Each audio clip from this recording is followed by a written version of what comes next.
Olá, professores! Olá, pais! Tudo bem com vocês?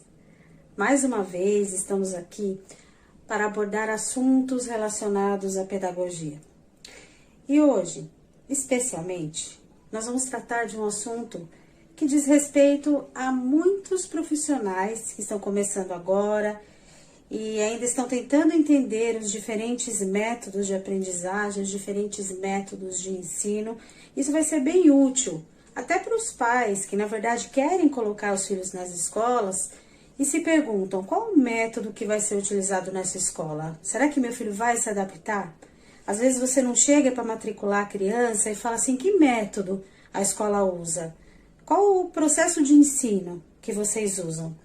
E a direção da escola fala, eu uso tal método, nós trabalhamos com a apostila tal, a metodologia tal, e os pais muitas vezes ficam sem entender do que se trata, para poder até adequar esse perfil do filho ao perfil da escola. Então, hoje a gente vai entender mais ou menos 5 tipos de métodos de ensino. Vamos acompanhar? Roda a vinheta.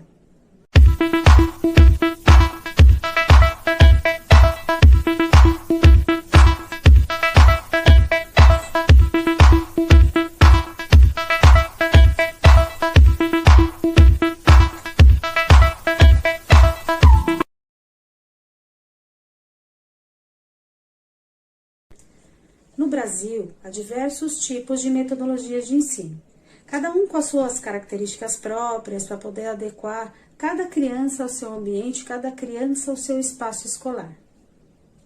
Todas essas metodologias influenciam no processo de ensino-aprendizagem com o intuito do desenvolvimento intelectual do aluno. Então, aqui vamos conhecer 5 dessas principais metodologias de ensino. Metodologia tradicional. É a mais convencional metodologia de ensino utilizada no país. O objetivo dessa metodologia é preparar o aluno para a sociedade. Essa metodologia, ela ensina o quê? Que existe uma pessoa competente e capaz, que é o professor, para transmitir conhecimentos. Então, todo conhecimento adquirido vem daquele professor. Todo conhecimento ele vai transmitir ao aluno e o aluno vai ser receptivo àquele conhecimento.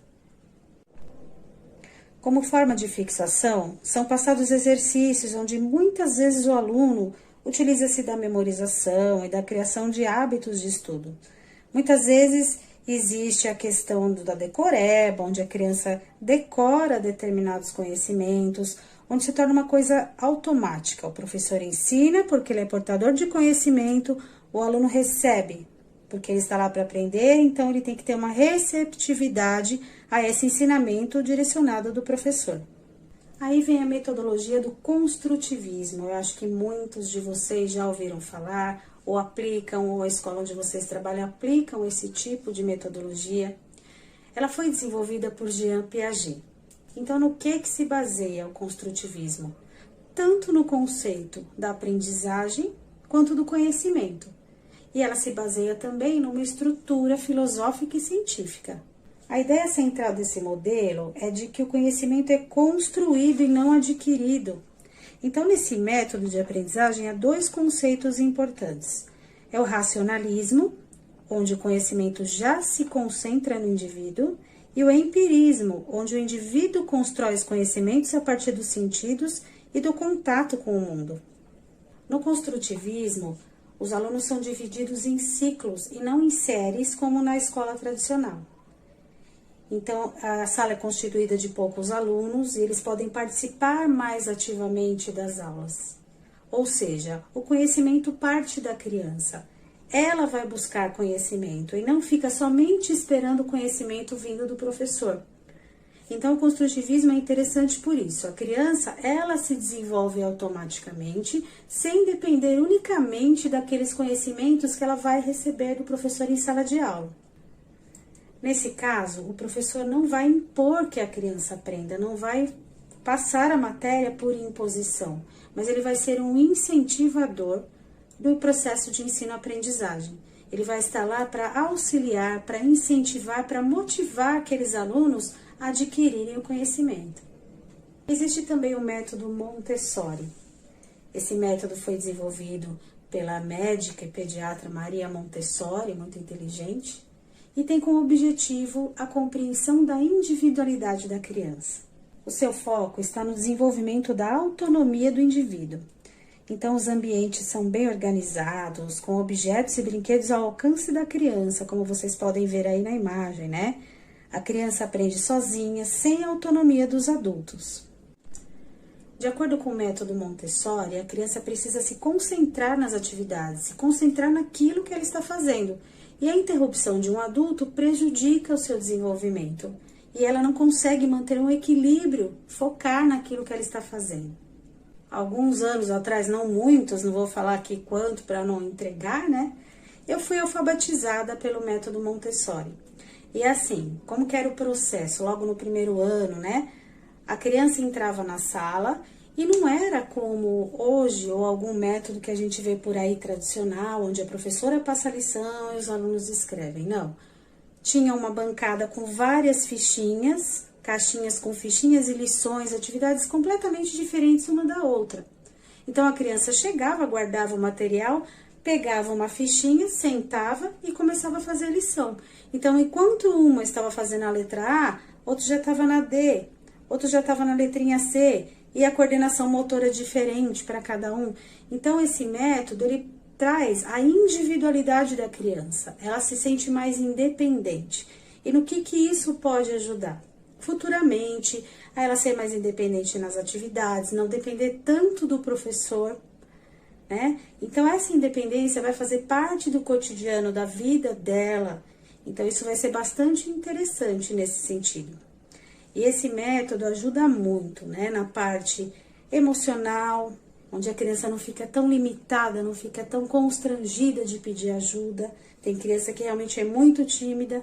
Então, ela fazendo o exercício dela sozinha, claro, o professor vai ajudar e auxiliar no momento certo, mas traz para essa criança mais autonomia. Ela vai se sentir mais, como a gente costuma dizer, dona de si, no sentido de estar aprendendo. E com isso, ela vai aprendendo cada vez mais individualmente. A próxima metodologia é a metodologia Pickler. Ela foi desenvolvida pela médica pediatra também, Amy Pickler. E ela é focada nos 3 primeiros anos da criança. Então, aqui nós estamos vendo o ambiente onde a metodologia Pickler é aplicada. Porque assim como a metodologia montessoriana, ela também tem como base o respeito à individualidade e liberdade do indivíduo. Então, o adulto deve respeitar a individualidade da criança, reconhecendo que ela já é uma pessoa, com suas próprias expectativas e necessidades. Isso reflete em seu desenvolvimento emocional e psicológico. Então, em um ambiente adequado, a criança encontra-se livre para explorar as possibilidades de modo autônomo e tranquilo.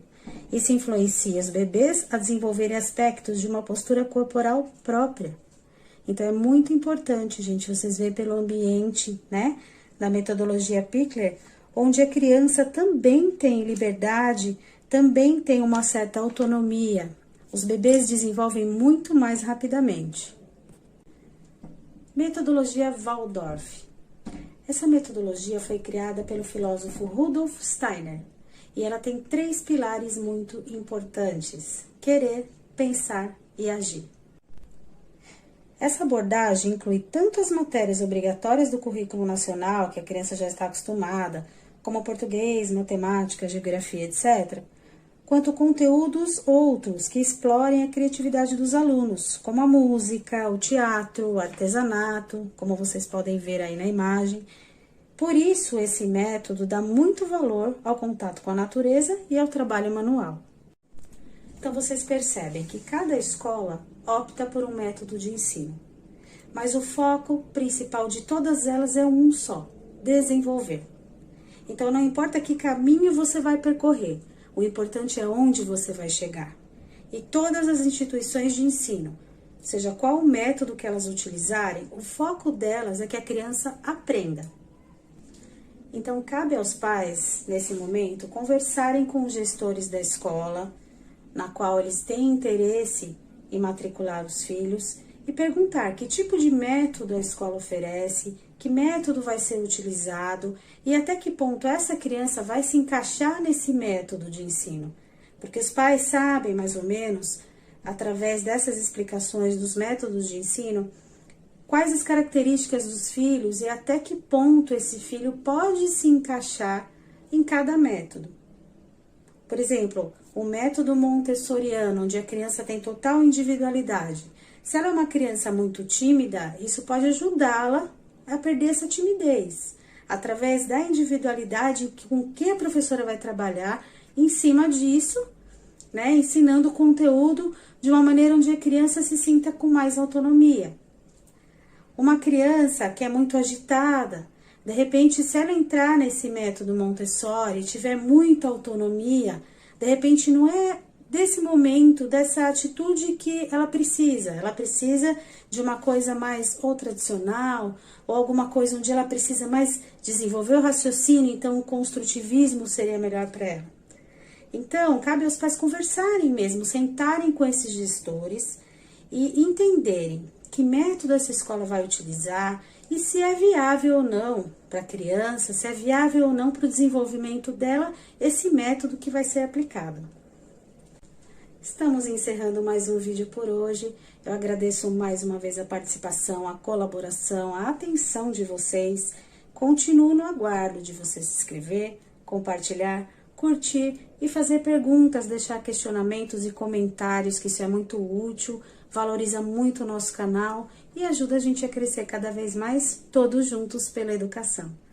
Espero vocês no próximo vídeo, muito ansiosa e já com saudade. Beijo, beijo, beijo e até o próximo vídeo.